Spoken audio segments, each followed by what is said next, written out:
E quando os primeiros fios de cabelos brancos surgiram na sua fronte, ela foi convidada a entrar nas galeras, presa e perseguida por seguir Jesus.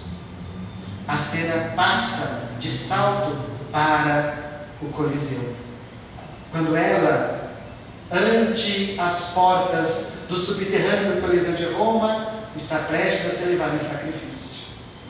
Edivaldo e Nilson, na mentalização, são convidados a vê-la no seu último instante. Ela é presa na arena a um poste de madeira, colocada em volta de achas de lenha com óleos inflamáveis, é convidada a se sacrificar em nome de Jesus. Os apupos da multidão desequilibrada, torcendo pela morte do semelhante. E ela, sem uma queixa, compreendendo a essência da mensagem de Jesus. Naquele instante tão determinante, tão ditoso para a sua existência, ela que havia tido contato, que foi determinante para seguir a partir de então Jesus, olha para os seus filhos. Um deles está ao seu lado. E diante daquela situação incontornável, na sua ingenuidade, diz para ela: abjura-te. Não está vendo a multidão dizendo que Ele não te salvará? Nega enquanto for possível essa loucura de Jesus. Ela então pensa, hesita em negá-lo, mas neste momento na sua mente vem a imagem da Santíssima, da entrega que ela deu total de vida e alma a Jesus, a vontade santificante de preencher o seu vazio com a mensagem dele e retribuir com esta atitude covarde? Não. Ela vira com a energia da mãe nos instantes mais extremos e censura o filho: cala-te. Por acaso Jesus se negou ao sacrifício? Em momento nenhum. Negar igualmente, da mesma maneira que você imagina, seria desonrar o seu legado de amor. Permaneçamos em silêncio, meu filho, e em preces, porque muito em breve estaremos encontrando com Ele. E naquele instante, ela fechou os olhos em preces. As chamas começavam a arder ao seu redor, mas as dores ela não sentia, porque ela fervorosamente orava em favor de Jesus. Naquele instante, uma das pessoas na turba desequilibrada, próxima a ela, gritava: é assim? É assim então que Ele ensina vocês a morrer? E das chamas ardentes pode-se ouvir uma última frase dela dizer, em tom muito sereno e tranquilo: não. Foi assim que Ele me ensinou a amar. E ela desencarnou, entregue totalmente a Jesus. Beto de Campos, na obra, menciona nesse instante, quando ela alcança a espiritualidade, ela é consolada por uma frase muito familiar de quem ela conheceu há muito tempo, dizendo para ela: não temais, Joana, eu estou aqui. Naquele instante, Nilson de Souza Pereira e Edivaldo voltam do transe no Coliseu em ruínas em 1970, profundamente emocionados. E ele finalmente descobre o grande bloqueio que havia no seu íntimo. Ele, naquela circunstância, seu filho, nos últimos instantes demonstrou descrença à mensagem de Jesus. E Joana de Cusa, Joana de Ângeles, buscou resgatar na sua memória para que ele se recordasse desse legado de amor. E desde então, segundo relatos do livro, Nilson resgatou a emoção quando se recordava de Jesus. É um grande testemunho essa primeira vida de Joana, porque ela nos mostra de que em todos os instantes dedicados à causa do ideal de Jesus, nós devemos demonstrar fidelidade. Fidelidade total e irrestrita, até as últimas consequências. Mas o espírito de Joana não teve apenas essa existência. Afinal, nessa existência, ela não pôde seguir Jesus pelo fato de estar com débitos da lei de causa e efeito em relação ao marido, o intendente de Cusa. E é por isso que Jesus pediu, na afabilidade dele, para que ela voltasse ao lar, porque ela tinha débitos com o passado em relação ao marido. Quando esses débitos foram soldados em sacrifício a Jesus, Ela então foi convidada ao testemunho mais uma vez. 1000 anos se passaram. O mundo havia se reconfigurado. A mensagem do cristianismo, naquela época de Joana de Cusa, ditosa e encantadora, havia se apagado. A chama do cristianismo estava broxuleante no mundo. E é nesse momento que a espiritualidade, na governança de Jesus, verifica a necessidade de enviar emissários capazes de resgatar a sua mensagem, a fim de que ela não volte ao esquecimento. E é designado um dos seus mais diletos discípulos, João, o evangelista. É o de primeira hora a reencarnar como aquele que nós iremos conhecer como Santo Seráfico de Assis. Francisco de Assis vem a reencarnar em 1184, mas 10 anos depois, na mesma cidade, no berço de família nobre, haveria de nascer a sua alma irmã. Joana voltaria agora como Clara de Assis.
No ano de 2009, Divaldo Pereira Franco viajou para a cidade de Assis, na Itália, fazendo o seu famoso ciclo de palestras naquele país.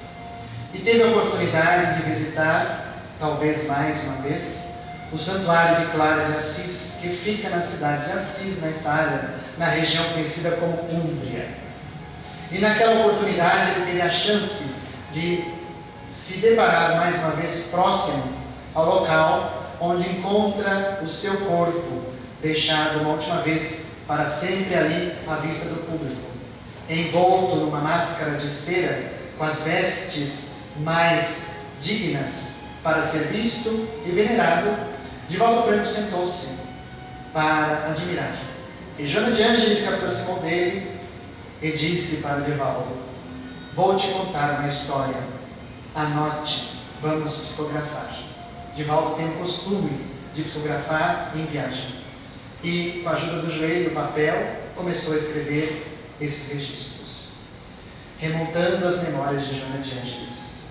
Joana de Cusa retornara mais uma vez a Carmo, agora em 1194, na região de Assis, na Itália. Filho de uma família muito tradicional e burguesa, rica, portanto. Clara de Assis. Clara era uma moça bela e notadamente destinada a ter uma vida voltada ao devotamento, de se casar, ter filhos, ser uma dona de casa muito zelosa e viver uma vida absolutamente digna e confortável. Mas o seu destino havia de mudar por obra de o seu grande irmão de alma, que havia reencarnado 10 anos antes, e que seria o primeiro a dar o testemunho do seu amor quando convidado a ir à igreja de São Damião, em ruínas, ter tido a visão de Jesus dizendo para ele: Francisco, Francisco, reedifica minha casa que está em ruínas.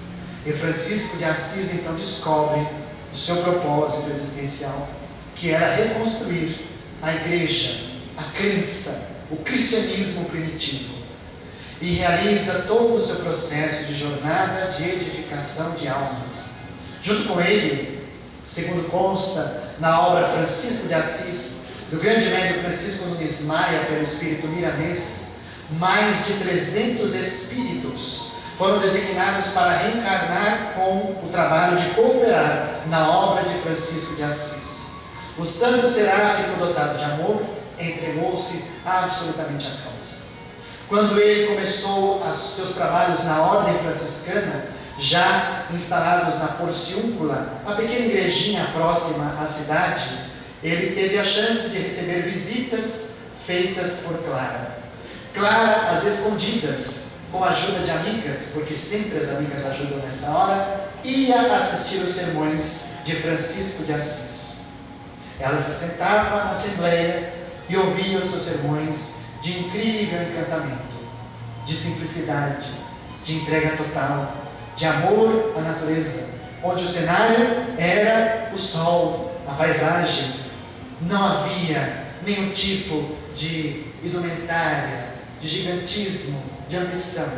Era o cristianismo dos tempos da Galileia, que a consciência espiritual de Francisco, antes João Evangelista, buscava resgatar na mentalidade humana, resgatar esse cristianismo de amor, onde a proposta simples edifica o homem na sua transformação, que é muito complexa. Naquela oportunidade, Clara o admirava. Os dois se olhavam magnetizados, como se estivessem a se enamorar. Francisco de Assis, em determinadas ocasiões, censurava este gesto por parte dele, porque sabia que havia dentro de si o sentimento ainda instintivo e primitivo. Em certa ocasião, ambicionando talvez um dia amar Clara, ou talvez sentir esse sentimento que era ainda muito confuso dentro dele, se jogou deslocadamente no arbusto de espinhos, para que os espinhos o ferissem e fizessem cessar esse sentimento tão impuro dentro dele, porque a única coisa que deveria sentir dentro dele era Jesus. Não havia espaço para mais ninguém. E naquela oportunidade, aos poucos eles vão se entendendo.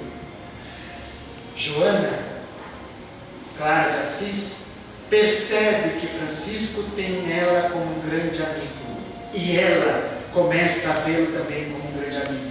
Irmãos de alma, que se apaixonam de maneira casta, porque é perfeitamente possível, numa vivência espiritual elevada, nos apaixonarmos e vivermos ainda assim de forma casta, porque há muitas pessoas que vivem o sentimento de sexualidade pelo outro e ainda assim vivem a absoluta castidade do espírito, enquanto que há outros relacionamentos tão pervertidos e desviados que a castidade já se apagou, ainda que os dois não tivessem nenhum contato sexual. A sexualidade, as vidas, os interesses mesquinhos não eram próximos ao amor que Clara tinha para Francisco. Eles se nutriam por um amor além das questões humanas. Clara, então, nesse sentimento, resolve se entregar ao ideal. Ela quer se tornar irmã. Vai até a ordem, pede para que Francisco faça todos os gestos necessários, as vestimentas, corte os seus cabelos, dourados como o sol. Os familiares chegam desesperados. Você está louca, menina. O que você vai fazer aqui com este louco também? Porque Francisco era considerado meio lelé da cuca com as suas ideias. E naturalmente ela fala: agora a minha vida é a vida dele. E como retrata o filme magnífico de Franco Zeffirelli, Irmão Sol e Irmão Lua, os dois vivem numa irmandade gigantesca. Ele, o sol, na constelação daqueles irmãos devotados a resgatar o cristianismo, iluminava os dias ditosos. E ela, como lua, através do reflexo da luz de Francisco, iluminava outras mulheres que queriam ser vinculadas à causa, mas a causa era de irmãos homens. Então Francisco percebe que é necessário criar uma ordem para que ela, junto com outras irmãs do mesmo sentido de sentimento, possam se entregar à causa assim como ele se entregou, ele e os companheiros Preliano, entre outros. Naquela época, ela pediu autorização do Vaticano para criar a Ordem das Clarissas. E isso lhe é concedido no último dia da sua existência. Nessas oportunidades de entrega, ele costumava chamá-la de plantinha, e ela o chamava de paizinho. Naquela oportunidade, certa vez, e essa é uma história muito bonita, quando eles se encontraram no inverno muito rigoroso, e Francisco veio para visitá-la uma última vez. observou-a. Os tempos haviam passado, mas o amor entre os dois era de inesgotável beleza. Eles sorriam gostosamente, como se não quisessem que o mundo acabasse. E eles percebem que Francisco irá para nunca mais voltar. Então ela fala: quando tu virás, paizinho? E ele diz: minha plantinha, eu voltarei quando as flores brotarem. E ela diz de maneira racional: mas é inverno, vai demorar muito. E ele diz: não se preocupe, eu voltarei quando as flores se abrirem. E quando ele foi saindo pelo caminho em direção à volta da sua igrejinha da Porciúncula, miraculosamente flores começaram a brotar, destranchando a neve dura e gelada, mostrando flores nos seus passos. Ele palmilhava os passos e ela andava pelos passos que ele delineava. Desencarnou muitos anos antes e Clara sozinha teve que lidar com as injunções do mundo, mas teve grandes amigos, como por exemplo Santa Agnes, filha do rei Ottokar, que vivia no leste europeu e que se entregou também à causa do ideal de amor, recusando-se a casar inclusive com o rei da época do Sacro Império, para entregar-se no noivado com Jesus. E outros tantos companheiros, entre eles o então desconhecido Divaldo Franco.